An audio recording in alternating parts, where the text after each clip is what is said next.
We have been programmed, go to school, get good grades, get a job, and we are sorted for life.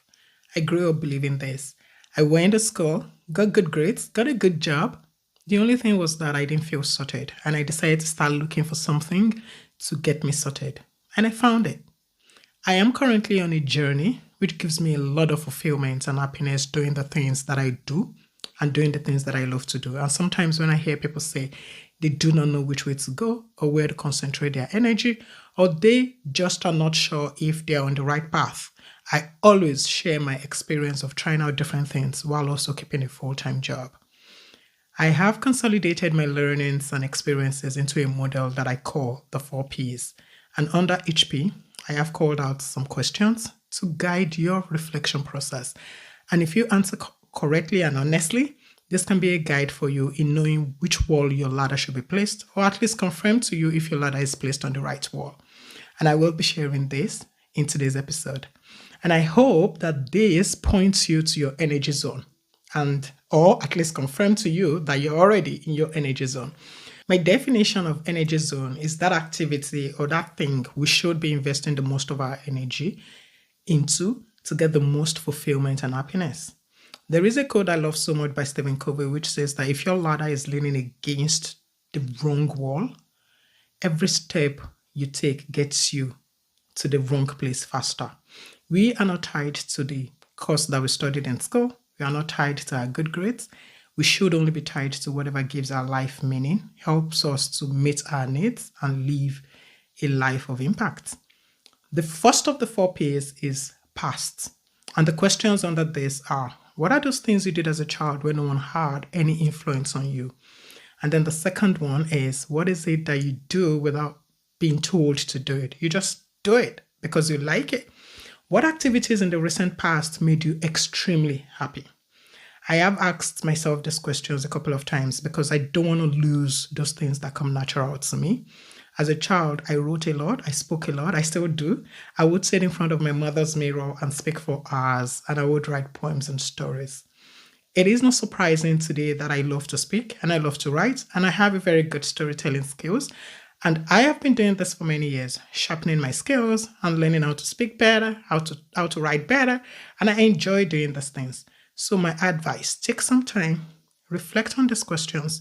The answer you get could point you to an interesting discovery.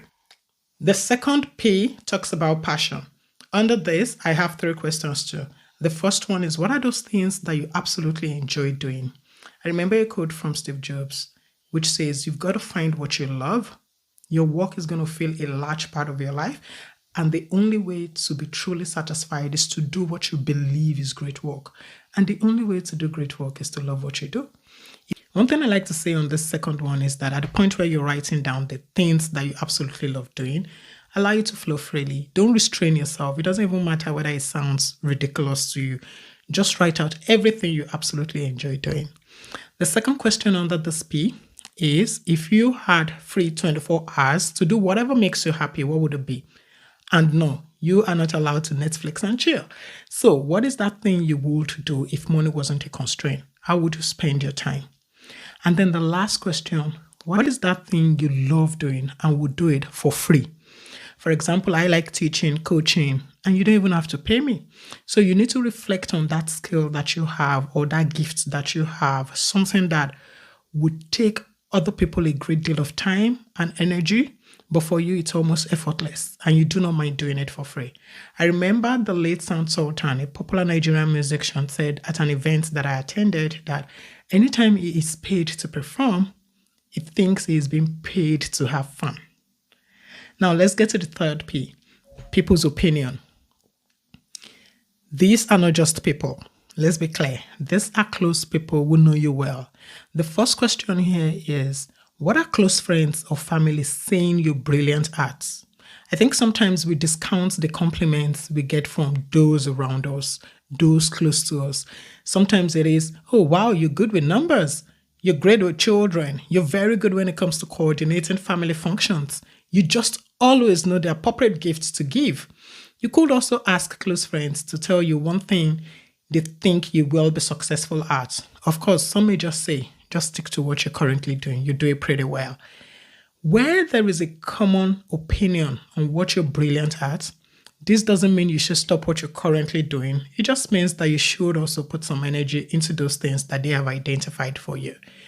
The third question under this is, what is the best compliment you've ever received? And what did you do to earn this? This could be a pointer to your focus area, or what I call your energy zone. And then the last P, passage. This is very close to my heart. And there are also 3 questions you need to answer under this. The first one is, what 3 things do you want to be remembered for? This question haunted me for a very long time in the past. I kept on asking myself, what do I want to be remembered for? And why does that even matter to me?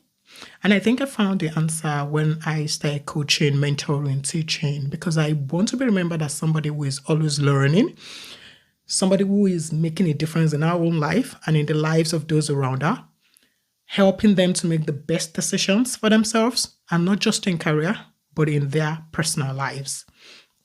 The second question you should ask and answer honestly is, on your deathbed, what 3 accomplishments do you want to be happy about? This could be the quality of mind of the children you're leaving behind. It could be the values you've instilled in them and the hope that they go on to do magic with their lives with or without you. It could be the impact you have made in people's lives. It could be the projects you did that will continue to deliver value to people long after you're gone. Whatever it is, take some time to articulate it and write it down. I have a bonus question for you. If there were no risks of failure in life, what daring things would you do? And to be very honest, a lot of us have been held back by the fear of failure. And I'll do a separate video on that. I would share how I have mitigated the impact of analysis paralysis, which always come from the side of fear for me. On a last note, let me paint a scenario for you. Imagine you're 40 years old and you feel you've invested so much in your career, your university qualifications, your professional qualifications, and currently you do not find fulfillment in what you do. You do not like it. It's not what you want. And you feel it is too late to change career or to change the path you are on. I want you to think about this. Imagine you live to 80, 85. Are you going to waste the next 45 years of your life doing that thing that you do not want to do because you made a decision on a course to study when you were 17 years old, or a professional qualification you did when you were 22?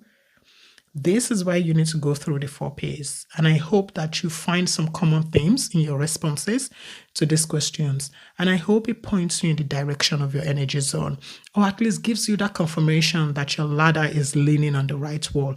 And all you need to do is just to keep climbing. If this episode has helped you in any way, please subscribe to my channel. Share it with your friends, and I commit to bringing you valuable insights and tips on how we all can have a fulfilling life and a fulfilling career. Thank you.